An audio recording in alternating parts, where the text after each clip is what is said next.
Kingdom One fam, welcome back to another episode. My name is Nick, and the Kingdom One podcast is here to help you get more courageous, healthy, and effective when it comes to ministry. And we do this through the process of community, tools, and knowledge. And on today's podcast, I am interviewing Kristina Cortez about staffing your church in a very thoughtful way and how to attract top talent when it comes to staffing.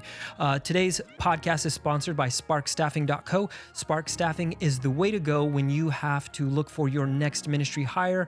Spark Staffing thinks about the 3 C's when it comes to hiring for ministry, whether you're a Christian camp, Christian school, a faith-based nonprofit, or church.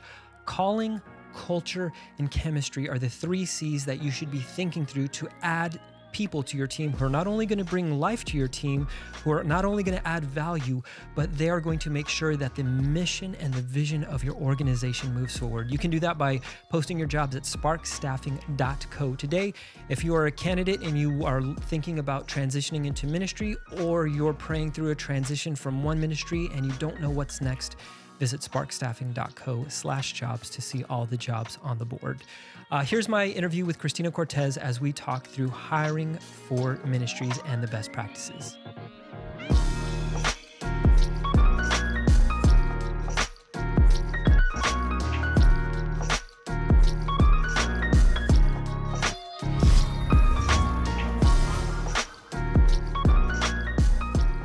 Hey, Kristina, welcome to the podcast. So great to have you on today.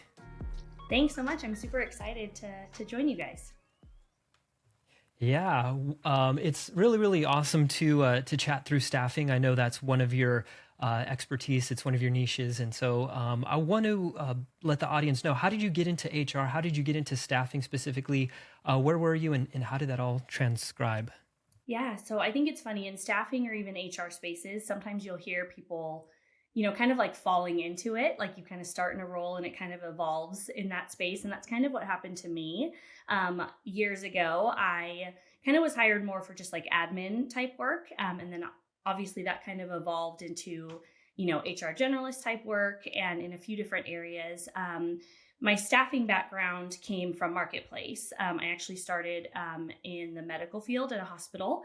And so I kind of helped staff nurses and, kind of get that kind of going and then found that really to be kind of interesting. I'm a people person. I love relationships. And so I really started to kind of explore that a little bit more and what that looked like. And then I also transitioned into a school district and was able to hire, teachers and substitutes and kind of the same thing, got to interview and got to really get to know candidates and, hear where their gifts were and what they were looking for and be able to connect them, to those next opportunities. And so really enjoyed that. Got into ministry in 2016 and was hired, kind of in an admin role. Didn't know if I still wanted to pursue staffing, and ministry staffing is a little bit different than marketplace staffing for sure. And so kind of went through, ministry and that side of, some HR functions and some payroll functions as well. And just still really enjoyed just that space of being really relational and, joined the Kingdom One team in 2020 and almost 4 years now, and really again found this space of staffing and just being able to connect candidates to ministries and hear from both of them, right? Hear from both sides. And so really now the past few years, we've been able to place, quite a few candidates in positions. And it's just been really, it's been a really neat thing to see God just work in this space. So really love staffing, just that relational piece. I'm sure I'm going to mention it over and over, but it's just really important and something that's really special. Yeah, definitely have placed a lot of great quality candidates. And so I would say, congratulations to you on that. And as you are having those conversations, as you're a people person and love to interact, I know we kind of talk about sometimes like the 3 C's, like we're looking at calling, culture, chemistry. Like what are you looking for when you're trying to match a candidate to a ministry? Yep. Yeah, I definitely think, ministries, of course, it's funny, you have an idea, right, of someone who you're like, this person would be perfect for this role. This is exactly what we want. They need to have this, and this. And they're potentially maybe looking more on the skill and experience side, right? Like we want to look at their resume and say, oh, they've been a youth pastor before. Great. we should, interview them and consider them. Skill and experience is important, especially in, specific roles, like for worship leader. Like I personally would not be qualified for that. I cannot sing. So that's important, but really we have found and really value just that culture, faith fit, and that relational aspect, right? We can talk about how you can teach certain aspects of a position, right? Especially within your ministry and within your culture, how you want that job to be carried out. You can kind of train and teach someone in that space. Culture wise though, and that relational aspect is so important. And you really want to make sure it's a good fit on both sides. So you as the ministry bringing someone into your church staff family, that feels right, and that God is calling them there. And then also from the candidate perspective, we really want to make sure that they feel comfortable in that space. They have the same mission, they have the same values, right? Like that's really important in the ministry staffing space. And that's really something that we focus on, when we're looking at staffing in ministry. And so as you're looking for those things, I know one of the things like global pandemic, like just really just shifted everything. Like it's still something we're talking about like 4 years later. And so can we talk about just like how that's changed? Like how do we attract top talent now? Because it felt like before 2020 was so easy to really do staffing. And now it feels like staffing is probably a little bit harder for ministries. Can you maybe explain why you think that is and some ways that ministries can attract top talent? Yep. I think, you make a great point with COVID. Obviously, a lot changed in ministry and is still kind of coming back from all of that, right? And I think we really have seen a lot of people from marketplace that are looking into ministry. So that's kind of one side of it, that we've really seen a lot of people now, the past 4 or 5 years have been difficult, and they are really finding that they want value in the work that they do, and that they really are wanting to follow, their heart and their values, just in today's world, especially. And so we've definitely seen a lot of shifts. We've also seen a lot of people leave ministry as well. Just, it was hard. It was really, really hard. And ministry is hard at times. And so we, always want to be encouraging and really hope that, again, people are just following where God is calling them. But I think we, that's been a huge shift in ministry now. When you're looking at resumes and you're posting positions, you're going to see a lot of movement that has happened probably in the last few years. You're going to see a lot of job changes. And before that was a little bit, not as common. Now, we are seeing probably every year or two, someone is transitioning. And so I think when ministries are trying to attract, top talent, I think we've really leaned into social media. I feel like also in the last couple of years, the remote aspect, was a huge factor during COVID, and I think it still is. Ministry is very connected, and so if ministries can utilize social media, and that could be even LinkedIn, which before you would never find a church on LinkedIn. That wasn't a thing. It was the business, Facebook, right? And so, or version of Facebook. And so I think we, really have seen that social media, can really reach and can really be a huge impact when you're trying to attract top talent. And then I also think when a ministry is posting the position, really want to be just open and honest, right? Communicate like your heart behind that position and the ministry and the mission and the values. I think that is really, again, what people are seeking, right? Like they're looking for that. And so if they can see that a ministry is really, really feeling called to fill this position with someone who matches that, I think that's definitely, encouraging for kind of just attracting that top talent and again, just sharing those values and the vision behind the role, I think is a really important piece of all of that. I love how you mentioned the LinkedIn aspect because we've seen explosive growth from Kingdom One, and I think a lot of people go to our page because we do have that Spark Staffing Hub. Maybe talk to us a bit about Spark Staffing and what the aspirations for Spark are. Yeah, Spark Staffing, it's grown in so much in the last couple of years, which is super exciting to see. As we got into the staffing space in Kingdom One, we just noticed, yes, there's, regular, kind of marketplace job boards, right? And that, covers a wide range of areas for any position that you're looking for. I think staff is a ministry specific job board. So again, if you're feeling called to a specific role in a specific organization or ministry, Spark Staffing is that. It's a ministry specific job board where ministries are able to post positions, as well as candidates are able to, yes, add their resume into the resume database, but it really allows them to create even what we call a candidate profile. And so they are able to share, who they are as a person first, and then a candidate second. And I'm going to mention that probably multiple times just because that's so important in ministry staffing. We want to know, who you are, right? We want to know about you and your family and, your community and what you're looking for in a new church home and church community. And I think that, that's a huge aspect that really allows the candidate to say, hey, like, yes, here's my resume, right? My skill and experience is important and it's relevant, but also this is who I am as a person. And these are my hobbies, and these are some samples of my teaching or, my graphic design work, or, whatever they're looking to kind of, go into, they're able to kind of just share that. And I think that that's just way more valuable than a resume, right? We're more than pieces of paper. And especially in ministry, you want to know who that person is, first, and then candidate second.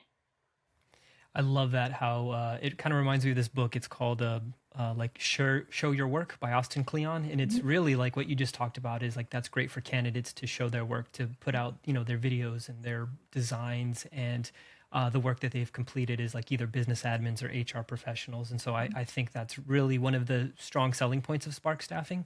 Yeah. On the same token, maybe for hiring managers, what are some things that they could do to maybe spice up their profiles or their job posting so that way they're attracting the right candidate? Like, what are some things that ministries can start to think about, to sell themselves, so to speak? Yeah, I think, like I said, I think as we're asking, we just talked about the candidate being able to share themselves, right? And I think I mentioned earlier, the ministry really creating that job posting that is attractive, right? And that is really, something that will catch someone who especially is praying through something of, hey, I really would love to find a role that, is focused on this or has an aspect of this. And so I think when you're a hiring manager in ministry, again, the skill and experience is something you might be focusing on right away, because, hey, the job has to get done, right? We need someone who can fill the role, and that work, ministry is ongoing, right? 24/7. And so really wanting to, make sure that that's there, which is important, but also really, giving candidates a chance to share, but also then sharing as well, right? The hiring manager being very relational in that space and getting to know and thinking a little bit further into, okay, if this person came onto the team, yes, they can do the day-to-day aspects of the role, but, how will they fit in with our team, and what are their future, goals and dreams in ministry? And really just being, kind of that in that hiring mindset of, okay, not just for, the next 3 to 6 months, but like even beyond that, right? Like, what does that look like? I think that that's just really, important. And I think also just being aware that, again, you're going to see candidates who have potentially, gone through a few different roles in the last couple of years, and just giving that grace and really allowing, again, just the conversation to flow and that communication to be there, I think is really important. And really, asking like, why did you apply for this role? Like, what led you to do that? What makes you passionate about this ministry and this job? I think, again, just being really relational is just such a key factor for hiring managers. I love that. Yeah, relationship first is one of our values. And I think you see that in everything that we do. I feel like every interaction that I've had when it comes to hiring or even, vetting for other ministries, it's really been an experience where you get to know somebody and everybody walks away better. I don't know how to best describe that other than that, because it really feels like the Spark staffing methodology, it really just feels like you've made a friend, even though it might not, work out to the job. It feels like there's just also somebody that you've met that you can add on LinkedIn, that if you need, prayer, or you just want to talk to somebody like that. I feel like that portion is something that's unique and special about what we do at Kingdom One. Yes, definitely connects everybody. And I think it's encouraging, right? Like, we just want to be an encouragement to those, especially when you're seeking a new opportunity in ministry. It's it's not easy, right? Especially if you've left your current role and you're really just trying to see where God is, is calling you next. I think it's a great space to be encouraged, just as you're praying through that. And there are others like that, right? Like you're not the only one. You might feel alone in that job search, but there are others that are still, seeking that next opportunity in ministry as well. Speaking of opportunities in ministry, what happens, or maybe you can talk to us about like the red flags that you've seen that, kind of signal that this person would not be a good fit. What are some, things you can talk to us in the audience about red flags that you see in the hiring process? Yeah, I definitely think, like I said, I think hiring managers and, leadership or anyone when you're looking to fill a role, I think you're, again, focused on filling that role, right? Like ministry is ongoing. We, all hands on deck, right? At times in ministry. And so I think that sometimes that potentially is rushed, right? That process is rushed. And, we have ministries that are, saying, hey, we'd love to get someone in next month. And we're like, great. Like we would love to fill positions that quickly. But again, being very prayerful and intentional throughout the process is really important. And again, making sure the candidate knows that as well, right? Like we want to make sure that this person is praying through, what that looks like. And yes, we're still working in that space, right? And still interviewing and, going through our review process as a hiring manager. But I think really, there's time that needs to be taken. I think when you're within that time, this is for the next point of, those red flags potentially will come up in that space, right? So in marketplace hiring, your average time is, 1 to 3 months, right? Like it's a little bit quicker and more fast paced. I think in ministry, we see that doubled, right? Like 3 to 6 months for most positions, and even longer for, executive or leadership roles. I think you're, looking at, hey, let's have a conversation, right? Get to know you. I saw your resume. It's encouraging. I'm interested in, speaking with you. As you're getting to know that person, things you're going to start to see who they are, right? And if there are red flags of maybe showing, disinterest, right? And really, really not seeing their heart in the right space. If of course it's hard if someone is really struggling to look for a role, they're going to say, oh, I just need a job, right? And that can be a little bit discouraging when you're like, okay, but this is more than a job, right? Ministry is a calling. And so I think, but also if those conversations are, if you're hearing those phrases and those words, I wouldn't be completely put off, right? Maybe give that candidate another opportunity. Nerves, right? You're going to get nerves when you first meet with someone. You're going to say things and then you're going to leave that interview and you're going to say, oh my gosh, why did I say that out loud? And so I think there's just a lot of grace that needs to be given in this space. You're going to see those red flags. Don't completely shut those candidates out. Obviously, if you're feeling like, God is not calling that person to your ministry, that will be known as well. But I think just, giving that grace and that communication is just such a key factor in potentially picking up those red flags. And again, not every hire is a guarantee in ministry or in marketplace. And so this is something that is across the board where, hey, this person interviewed really great. We got to know them, got to know their family. They might come on and it's just not a good fit. And, something along the way, has happened or changed. And, again, God's going to work through that space and bring someone through who will be, the right person for that role. So staffing is not and hiring is not a guarantee, but the best that you can do, in that space is just be very relational and give that grace, I think, throughout that process.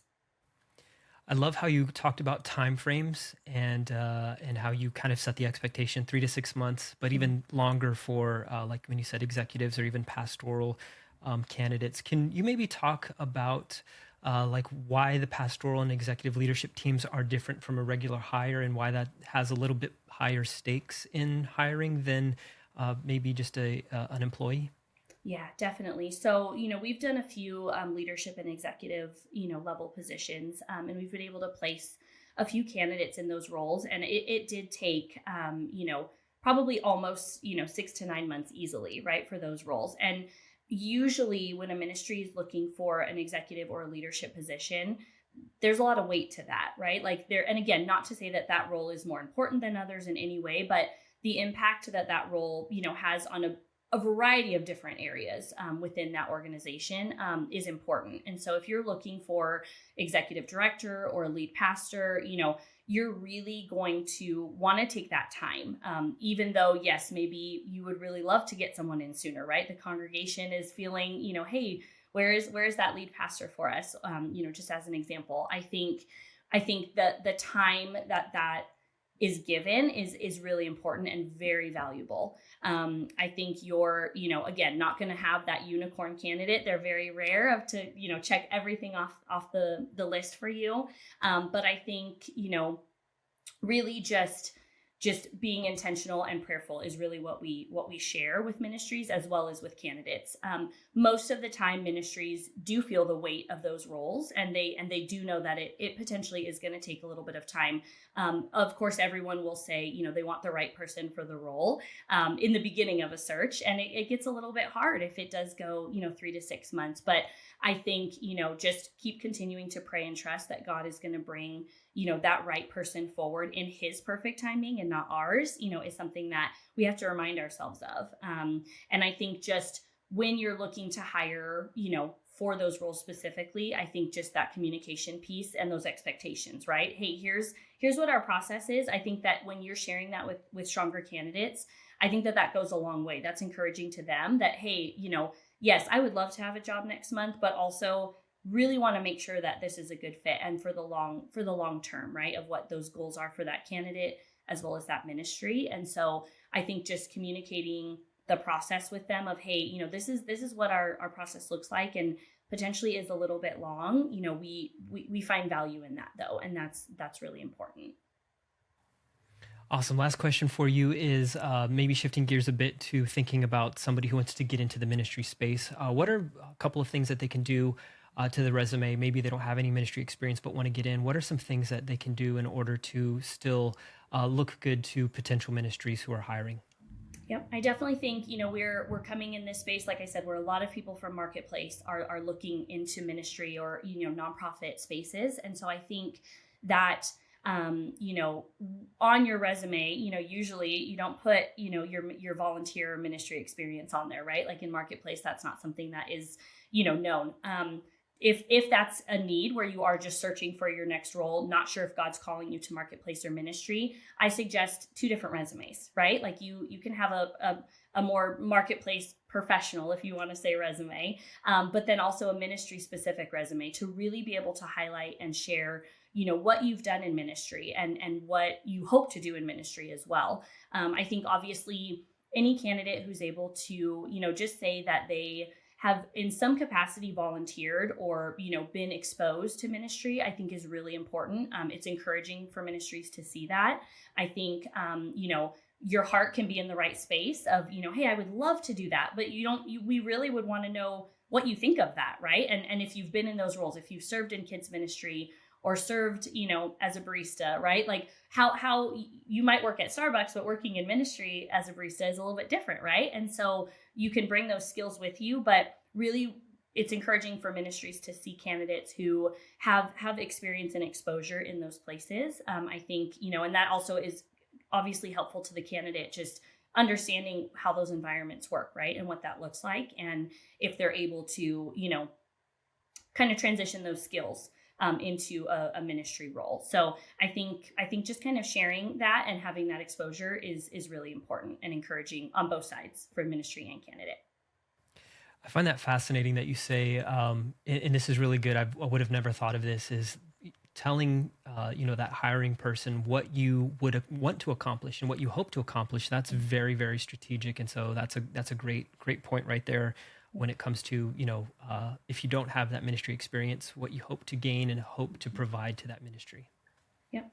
And I think that just leads to, hearing their heart, right? Like as a candidate, like I said, we want to hear who you are as a person and what's in your heart. And so I think when you're able to share that gives the ministry a little bit of an idea of, okay, like we can see, we can hear it, we can see it, and we're encouraged by that as we're moving forward, in potentially the interview or hiring process with that person. Kingdom One family, I am so glad you stuck around for this podcast. I know it was a short one, but it was a good one, and I hope you took a lot of great notes. For me, one of the best parts of this podcast is understanding that sparkstaffing.co is here for you as a ministry leader to put your best foot forward to attract top talent, so that way you can find candidates who meet the calling on their life, the culture of your church, and a chemistry with the people around them, so that way they can accomplish the mission and vision of your ministry. If you're struggling with the mission and vision of of your ministry right now, we understand ministry is high stakes. There are a lot of voices, there are a lot of opinions, and there are a lot of things that are happening within, American culture, Western culture, even your staff culture that might be weighing heavy on your shoulders as a ministry leader. One thing I want to let you know is at Kingdom One, we make sure to keep the relationship first. We've heard a couple of stories from people who have used other services outside of Kingdom One saying that whenever they call or whenever they're asking for help or advice, they get pointed to a course or they get pointed to a Dropbox folder full of documents. While those are good things initially, one of the things that we need as ministry leaders is community. And when you get started with Kingdom One, you talk to a person. We talk together. And the reason that this is so important is because your ministry is unique. And the first step is creating a scope of work. And that scope of work is unique because your individual ministry has different needs than everybody else. And the reason that we create these scope of works and we take so much time to make sure that your ministry is taken care of, because this idea of courageous, healthy, and effective ministry doesn't come without deep work. And so we're here to do the deep work with you, to help you through the things that you might be struggling with, whether it's mission, vision, staffing, HR, finances, marketing, communications, or your business administration. We're here to help. You can get started today by going to kingdomone.co/get-started. That's kingdomone.co/get-started to start some work today. And finally, I just want to say thank you to everybody who gives to Kingdom One. Your giving makes this podcast possible. And not only this podcast, but your dollars go directly to the community, the tools, and the knowledge that we build to make sure that this vision of courageous, healthy, and effective ministry is around for generations. Thank you so much. You can give at kingdomone.co/give. No matter what amount you give, I just want to say thank you for your generosity. This was another episode of the Kingdom One podcast. If you have any questions for us, you can always drop a line at hello@kingdomone.co. We'd love to hear from you. If you have any questions for us, that's the place to send an email. And until we chat again, let's grow the church together.